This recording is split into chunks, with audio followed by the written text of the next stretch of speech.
This is such nonsense. Just stop gaslighting the American people. Stop it. We're not stupid. We've seen this on repeat so many times now. Yes, we're spending $100 billion plus on equipment that we then either send over there. And by the way, there's hidden money going over there too. Andrew Wilson destroys the whole panel of woke idiots live on Piers Morgan Show. Let's watch this together. It's not pallets of ammunition, of money that are loaded onto a C-17 and then delivered into Ukraine.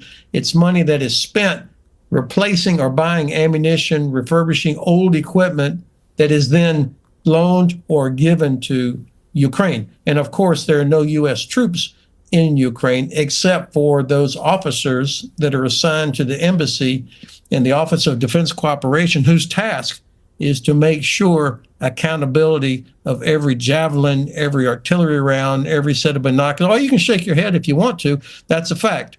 So why don't you stop pretending that we don't have United States Special Forces on the ground right this second? We don't have CIA agents all over Ukraine right this second. Why don't you just stop pretending? Because it's nonsense. And we all know it's nonsense. This is the way, hang on. This is the way it's been going for a long time. And when you talk about, well, Andrew, what we're actually doing is we're spending a whole bunch of money on refurbishing equipment here instead of buying new equipment to send over there. So what?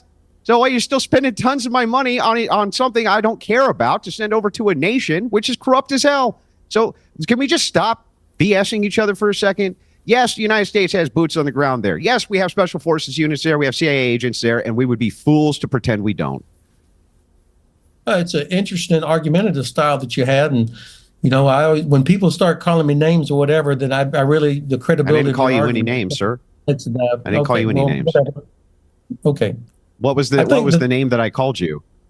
I think the key is this idea of trying to end actually just the offended war. by tone. You just don't like tone. You know, maybe a little tone policing getting worked in there. Maybe that Southern drawl where you try to make yourself sound likable because you have it doesn't work so well on me because you can't gaslight me with this stuff. It's nonsense. Yes, there's boots on the ground there. Yes, there's been boots on the ground there probably since the beginning. Yes, we're spending $100 billion plus on equipment that we then either send over there. And by the way, there's hidden money going over there too.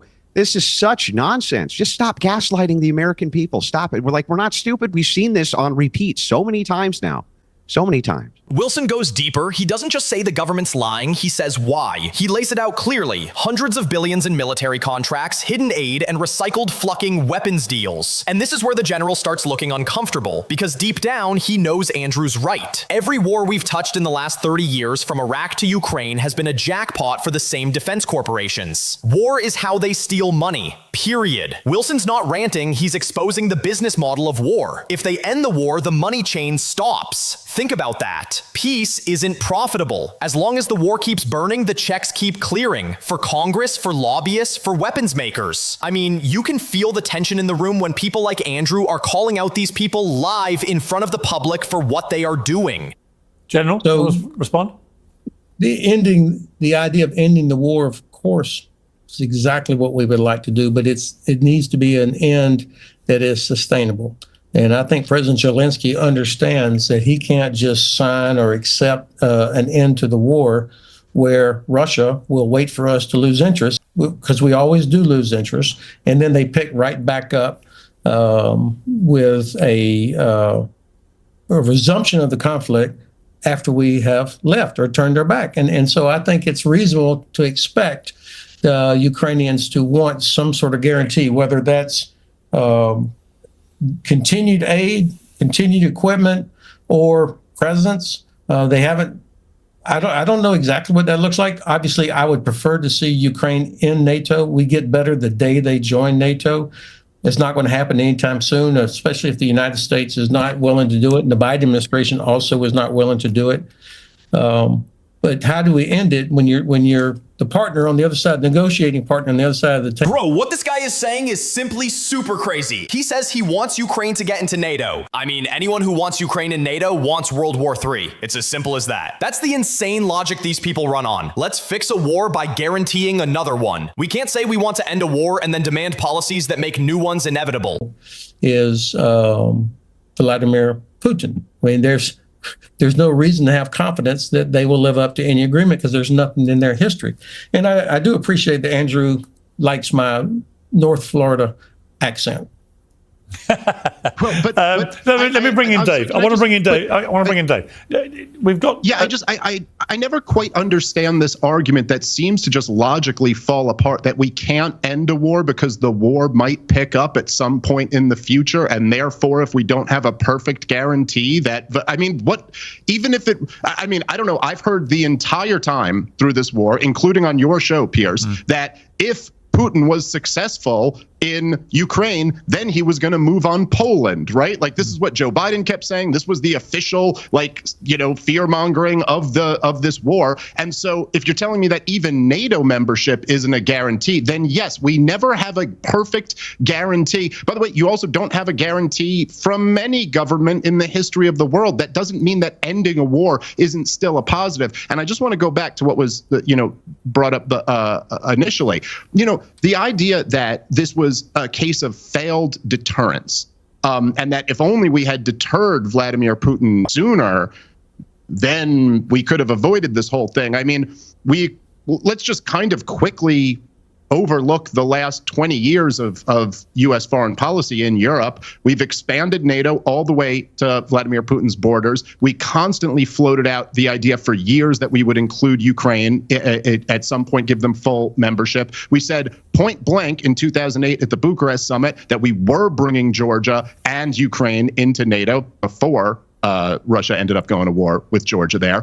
And then we look, Piers, like we've done this before on the show too, right? But just imagine, if you can, have a little bit of strategic empathy and put yourself in the Russian shoes. If Russia, let's say the Soviet Union had never collapsed, and the Soviet Union had poured $100 million into a Mexican street protest that overthrew a democratically elected government, and they had been saying for years they were going to bring Mexico into their military alliance, and then when the new government came up, they recognized them immediately and started arming them, as Donald Trump foolishly bragged about the other day with Zelensky in the Oval Office. Piers, do you think Americans would feel that was deterrence, or do you think we might view that as a provocation? I mean, like, it's just, Stop by using the way, logic, when Dave. Donald Stop Trump... using logic, Dave. Well, look, when let me Donald ask, Trump rather than me was- try and very quickly, answer a very logical question, let me get Jake to respond to that. This is where the whole conversation flips. Here's what Dave Smith meant to say. If Russia poured billions into Mexico, overthrew its government, and put nukes near our border, would we call that deterrence or provocation? So similarly, if we'd lose our minds over missiles in Cuba, why wouldn't Russia react the same way to NATO creeping up on its border? That's not Putin sympathy, that's common sense. Andrew just smirks, because that's what always happens when logic corners propaganda. So the first thing that he said, what is the concern if Russia takes Ukraine? If Russia can't even go 60 kilometers deep and take the city of Pokrovsk, what is the threat to NATO? And it's, yes, absorbing a country of 40 million people, absorbing a country that has $10 trillion of natural resources under the ground. It's the strategic location on the Black Sea. If Russia absorbs Ukraine, they will Russify the people. They will annihilate the Ukrainian identity, turn them into Russians, and then start press ganging them into the military and send them into meat wave attacks against the Baltics, against Poland and the Suwalki Gap. We're trying to prevent Russia from getting stronger. And I don't care about what Russia thinks or feels. Russia is not a great power. Russia has an economy the same size roughly as Spain. Do you think Spain is a great power that the United States should respect? Exactly, dude. Listen, we are in the business of trying to be a world empire, and we're going broke. We're $36 trillion in debt because we can't afford to do it. We've blown $8 trillion in the last 20 years on foreign wars. Why is Donald Trump talking about invading Greenland? Why is Donald Trump talking about invading Panama? I don't agree with that. Why is Donald Trump talking about annexing Canada? Why is he talking about ethnic cleansing in the Gaza Strip? Conversation.